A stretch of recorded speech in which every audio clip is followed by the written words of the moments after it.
امت محمدی صلی اللہ علیہ وسلم سمیت کل تاریخ انسانی میں 70 امتیں آئی ہیں، یہ امم ہیں، اور آقا علیہ السلام کی اس امت کو، امت محمدی کو، پھر ان تمام 70 امتوں میں خیر الامم کا درجہ بھی، تو پوری امت من حیث الکل خیر الامم ہوئی۔ اب اس کی وجہ بیان کی، آقا علیہ السلام کی امت تو ہے مگر ان کو خیر الامم بنانے کا ایک سبب قرآن مجید نے بیان کیا، وہ یہ تأمرون بالمعروف، کہ تم نیکی کا حکم دے، تنہون عن المنکر، اور برائی سے منع کرتے ہو، وتؤمنون باللہ، اور اللہ پر پختہ ایمان لا۔ ان تین چیزوں کو بطور خاص امت محمدی صلی اللہ علیہ وآلہ وسلم کے خیر الامم ہونے کے لیے ان تین اوصاف کو بطور خاص سبب قرار دیا۔ یہ تین خوبیاں زینت ہیں امت محمدی صلی اللہ علیہ وآلہ، یہ تو خوبیاں بیان کی گئیں پوری امت کی من حیث الکل، پھر یہی حکم بھی دیا گیا کہ اس پوری امت میں آگے پھر ایک جماعت بھی ایسی ہونی چاہیے۔ یہ خوبیاں تو ہیں ساری امت کی۔ پھر ارشاد فرمایا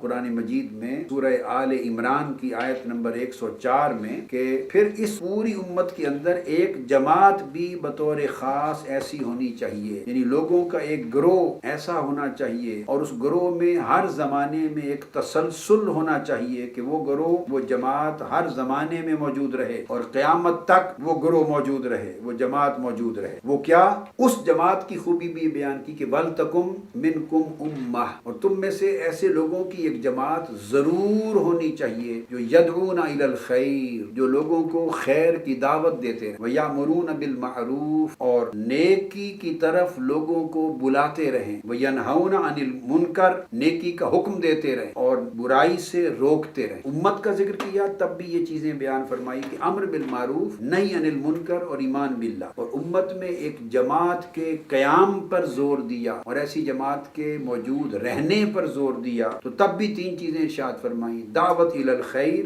امر بالمعروف، اور نہی عن المنکر۔ ان تینوں چیزوں کو ملا لیں، اس کو خدمت دین کہتے ہیں، اور یہ جد و جہد اقامت دین، یاد رکھ، یدعون الی الخیر، خیر کی طرف، نیکی کی طرف دعوت دینا، یامرون بالمعروف، بھلائی کا حکم دینا، وینہون عن المنکر، اور برائی سے منع کرنا۔ ان تین چیزوں کو جب جمع کر لیتے ہیں، اور تؤمنون باللہ، دوسری آیت کی وہ جو چیز ارشاد فرمائی گئی، اور اللہ پر ایمان لانا، جب ان چار چیزوں کو دونوں آیتوں سے اکٹھا کر لیتے ہیں جو ایک ہی مقام پر ایک ہی رکوع میں آئی ہیں، تو ان چار اوصاف کو جمع کریں، اس کا نام خدمت دین اور اقامت دین کی جد و جہد۔ اور تحریک منہاج القرآن اس خدمت دین اور اقامت دین کی تحریک، اور آپ سب اس خدمت دین اور اقامت دین کے عظیم پیغمبرانہ کام کے لیے کارکن کے طور پہ منتخب کیے گئے، آپ کا انتخاب کیا گیا ہے۔ کسی کو اتنی بڑی عظیم خدمت، اللہ کے دین کی خدمت، اللہ کا دین اتنی بڑی نعمت ہے کہ کائنات ارض و سما میں کوئی نعمت اور اس کے برابر نہیں۔ عظیم ترین نعمت اللہ کا دین ہے، اللہ کا محبوب ترین دین ہے، جو اللہ پاک نے حضور علیہ السلام کو دے کر مبعوث کیا، اور آقا علیہ السلام سے قبل آدم علیہ السلام سے لے کر عیسیٰ علیہ السلام تک بھی ہر پیغمبر کو یہی دین دے کر مبعوث۔ آقا علیہ السلام کی بعثت پر نبوت اور رسالت ختم کر دی، اب قیامت تک کوئی نبی اور رسول مبعوث نہیں ہوگا، نہ کوئی اور کتاب آئے گی، قرآن پر نزول وحی کا سلسلہ بند کر دیا، اور امت محمدی صلی اللہ علیہ وسلم پر امتوں کا سلسلہ بند کر، تو حضور صلی اللہ علیہ وسلم خاتم الانبیاء ہوئے، قرآن خاتم الکتب، اور امت خاتم الامم۔ اب وہ جو کام انبیاء علیہ السلام انجام دیتے تھے، وہ من حیث المجموع آقا علیہ السلام کی بعثت کے بعد پھر بعد ازاں حضور علیہ السلام کی امت کو سونپ دیا۔ یہ وہی کام ہے جو امت کو سونپا گیا، تو سب سے پہلا طبقہ جس نے اس امر دعوت الی الخیر، امر بالمعروف، نہی عن المنکر، اور استحکام ایمان باللہ، اس خدمت کو، دین کی خدمت کو اور دین کی اقامت کے اس فریضے کو انجام دیا، وہ خلفائے راشدین، جن کا دور، جن کا نمونہ زندگی، جن کا اسوہ، جن کا طریقہ، جن کا شعار و عمل امت مسلمہ کے لیے نمونہ بنایا گیا، اور اس کو آقا علیہ السلام ہی کی سنت کی ایکسٹینشن، حضور علیہ السلام کی سنت کی توسیع ہی قرار دیا گیا۔ علیکم بسنتی و سنت الخلفاء الراشدین المہدیین۔ پھر اسی طرح اگلی نسلیں آئیں، تابعین کا دور آیا، پھر اتباع التابعین کا دور آیا، پھر سلف صالحین کا آیا، ائمہ مجتہدین کا دور آیا، اولیاء و صالحین کا آیا، یکے بعد دیگرے نسلیں اور صدیاں آتی رہیں، اور آقا علیہ السلام کی امت ہی کے خیار لوگ، وَلْتَكُمْ مِنْكُمْ أُمَّةٌ، کئی جماعتیں، کئی گروہ الگ الگ عنوان سے، الگ الگ میدانوں میں، الگ الگ طریقے سے آقا علیہ السلام کے دین کی خدمت اور دین کی اقامت اور اصلاح و تجدید اور احیاء کا فریضہ اپنے اپنے دور میں انجام دیتے رہے،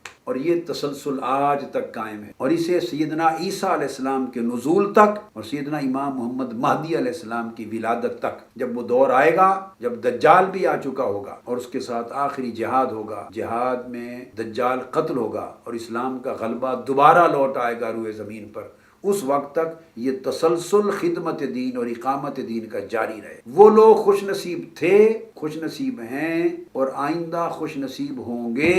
جن کو اپنے اپنے ان کے زمانوں میں، ان کے اپنے اپنے دور میں اللہ تبارک و تعالی خدمت دین کی توفیق سے نوازے گا اور اقامت دین کی نوکری ان کے سپرد کرے گا اور ان سے یہ خدمت اور اقامت دین کا کام لے گا۔ یہ خدمت دین کا اور اقامت دین کا شرعی عنوان ہے، قرآنی عنوان ہے، حدیثی عنوان ہے، قرآنی اور نبوی عنوان ہے۔ جتنا زور دیا ہے اس کا بطور خاص ذکر دور فتن میں کیا گیا کہ جب فتنوں کا زمانہ شروع ہو جائے گا تو خدمت دین اور اقامت دین کی کاوشوں کی ضرورت پہلے سے بھی زیادہ بڑھ جائے گی۔ ہر چند کی ضرورت کبھی بھی کم نہ تھی اور نہ کبھی کم رہی، مگر جب فتنوں کا غلبہ شروع ہو جائے گا اس وقت خدمت دین اور اقامت دین کا فریضہ انجام دینے والے، امر بالمعروف نہی عن المنکر اور دعوت الی الخیر کا علم بلند کرنے والے، ان کا درجہ پہلی صدیوں کے لوگوں سے بھی بلند ہو جائے گا، چونکہ وہ نامساعد حالات میں دور فتن میں حق کا علم بلند کر رہے ہوں گے اور اپنے شب و روز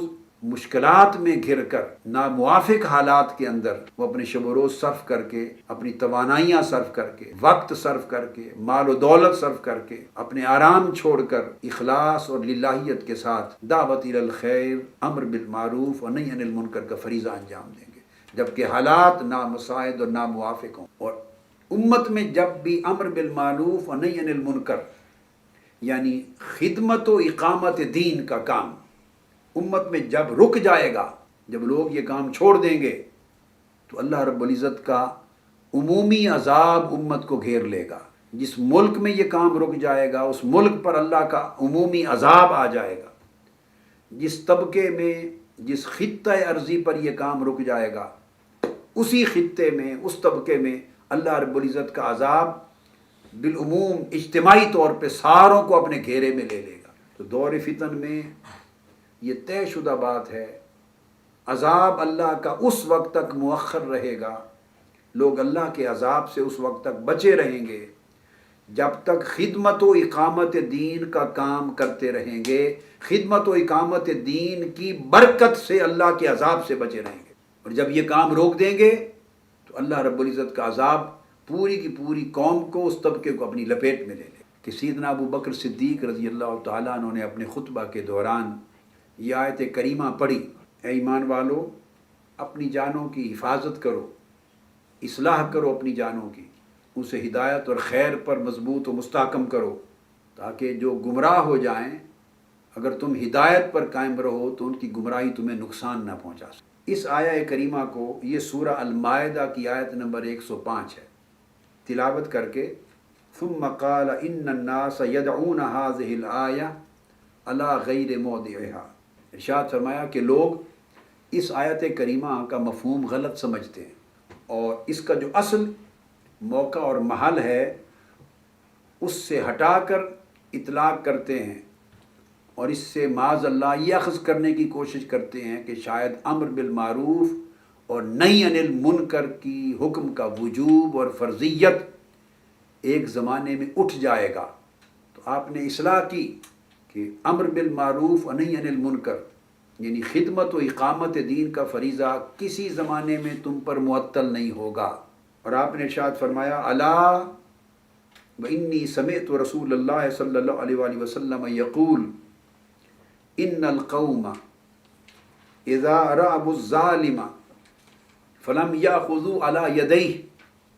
والمنکر فلم یغیروہ امہم اللہ بعقابہ، او کما قال، فرمایا کہ آقا علیہ السلام نے ارشاد فرمایا، میں نے خود سنا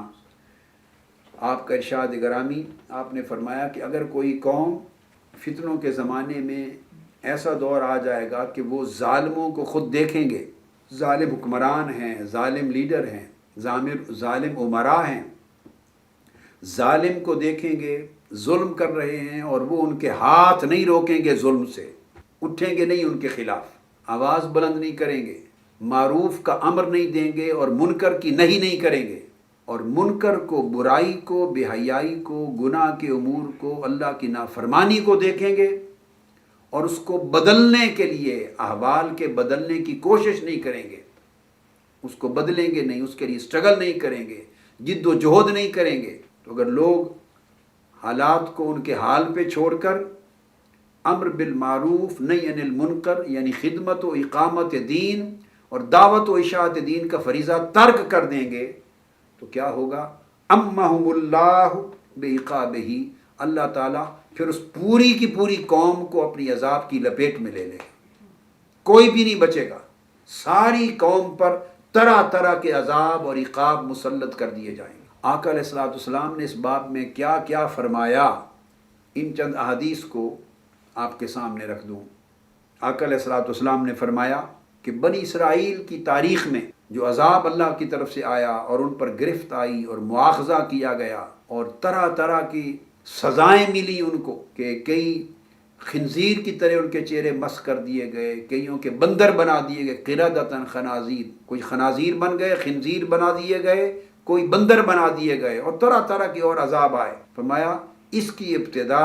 سب سے پہلے اس پروسیس کا، اس عمل کا آغاز یہاں سے ہوا کہ بنی اسرائیل کے لوگ امر بالمعروف اور نہی عن المنکر، اپنے دین کی خدمت و اقامت اور دعوت الی الخیر کا اور نہی عن المنکر کا فریضہ ادا کرنا چھوڑ گئے، خیر کی دعوت دینا چھوڑ گئے، نیکی کی طرف حکم دینا چھوڑ گئے، برائی سے روکنا چھوڑ گئے، جو دین انہیں دیا گیا تھا اس کی دعوت، اس کی خدمت، اس کی اقامت کا فرض چھوڑ گئے، اور روش یہ اختیار کر لی کہ کوئی ایک شخص جب دوسرے کو ملتا تو اس کو ایک بار کہتا رسمن، تاکہ عذر پورا ہو جائے کہ اللہ کے بندے تو اللہ سے ڈر، یہ اچھا کام نہیں ہے جو تو کر رہا ہے، اس کو چھوڑ دے، بس اس کو ایسے رسمن کہہ دیتا، وہ اس کی بات نہ مانتا اور برائی کو نہ روکتا، تو وہی منع کرنے والا شخص جب اگلے دن اس سے ملتا، وہ مؤثر آدمی ہوتا، مالدار آدمی ہوتا، سوسائٹی میں عزت کے ساتھ نگاہ سے دیکھا جانے والا آدمی ہوتا، طاقتور ہوتا، جب اگلے دن اس کو ملتا تو اس کو اب منع کرنے کی بجائے جو پچھلے دن اس کو کہا تھا رسمن جملہ وہ بھی بھول جاتا،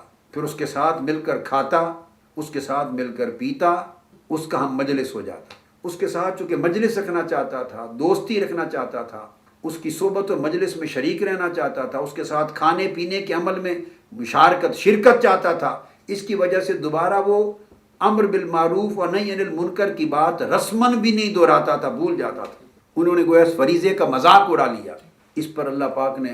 کیا کیا؟ حضور صلی اللہ علیہ وسلم ارشاد فرماتے ہیں جب وہ تارک ہو گئے اس فریضے کے، اقامت دین کے فریضے کے، دعوت الی الخیر کے فریضے پر، امر بالمعروف اور نہی عن المنکر کے اس فریضے کی ادائیگی کے تارک ہو گئے، تو اللہ تبارک و تعالیٰ نے ضرب اللہ قلوب بعضهم علی بعض، ان کے دلوں کے حال کو آپس میں مکس کر دیا، اختلاط کر دیا، اس طرح کے جو لوگ معاصی کا ارتکاب کرنے والے تھے، گناہ کرنے والے تھے، نافرمانی کرنے والے تھے، اللہ کے احکام سے بغاوت کرنے والے تھے، جو ان کا حال تھا، یہ پہلے ابتداً منع کرنے والے بھی ان کے حال کے ساتھ مل گئے، ان کے شریک ہو گئے، اب یہی ان کے دل کا حال ہو گیا۔ اب برائیاں ہو رہی ہیں، ان کے دل پہ کوئی بوجھ نہیں ہوتا تھا، نافرمانی ہو رہی ہے، ان کے دل پر کوئی بوجھ نہیں ہوتا تھا، بے حیائی ہو رہی ہے، ان کے دل پر کوئی بوجھ نہیں ہوتا تھا، ظلم ہو رہا ہے، ان کے دل پہ کوئی ملال نہیں ہوتا تھا، تو گویا غیرت ختم ہو گئی، دین کی حمیت ختم ہو گئی، دل پر رنج و ملال گناہوں پہ ختم ہو گیا، وہ وحشت گناہ کے اوپر، نافرمانی کے اوپر، دین کی بغاوت کے اوپر ختم ہو گئی،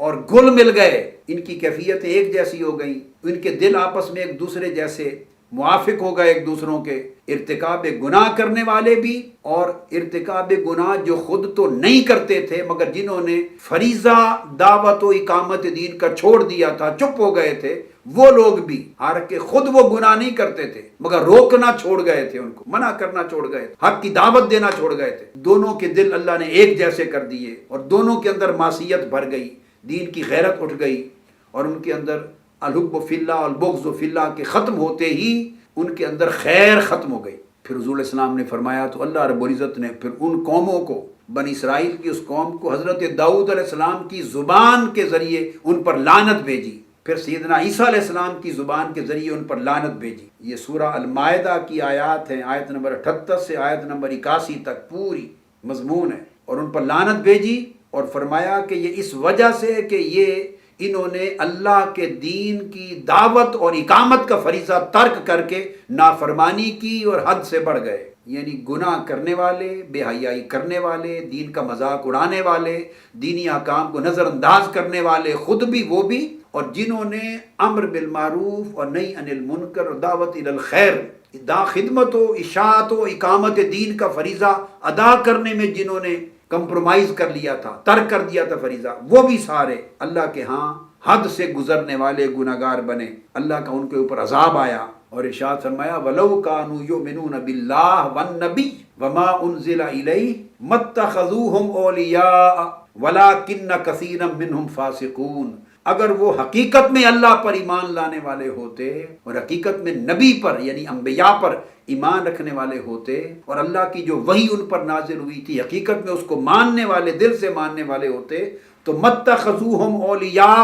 وہ دین کا مذاق اڑانے والوں کو کبھی اپنا دوست نہ بناتے، ان کے ساتھ مل کر ان کا کھانا پینا نہ ہوتا، ان کی مجلسوں میں کبھی شریک نہ ہوتے، ان سے دوستی نہ ہوتی، ان سے پیار نہ ہوتا۔ اگر صحیح معنوں میں یہ ایمان والے ہوتے تو فرمایا کہ ان میں سے کثیر لوگ فاسق و فاجر تھے، اللہ کے نافرمان اور باغی۔ آقا علیہ الصلوۃ والسلام نے بنی اسرائیل کا یہ حال بیان فرما کر پھر ارشاد فرمایا کاللہ واللہ، اب تنبیہ کی لوگوں کی طرف، فرمایا اللہ کی قسم، حضور علیہ السلام نے فرمایا اللہ کی قسم، اگر تم امر بالمعروف کا فریضہ انجام دیتے رہو گے، دین کے جو احکام ہیں اور دین میں جو امر ہے نیکی اور بھلائی کا، اس کا حکم آگے پہنچاتے رہو گے، وَلَتَنْهَوُنَّ عَنِ الْمُنْكَرِ، اور برائیوں سے روکنے کا فریضہ انجام دیتے رہو گے، نہیں عن المنکر کا فرض ادا کرتے رہو گے، وَلَتَأْخُذُنَّ عَلَى يَدَيِ ظالم، اور ظالم کا ہاتھ جو ظلم کے لیے اٹھتا ہے بسات بھر جس طرح ہو سکے اس کو روکتے رہو گے، وَلَتَأْتِرُنَّهُ عَلَى الْحَقِّ أَطْرًا، اور اسے ظلم سے ہٹا کر حق کی طرف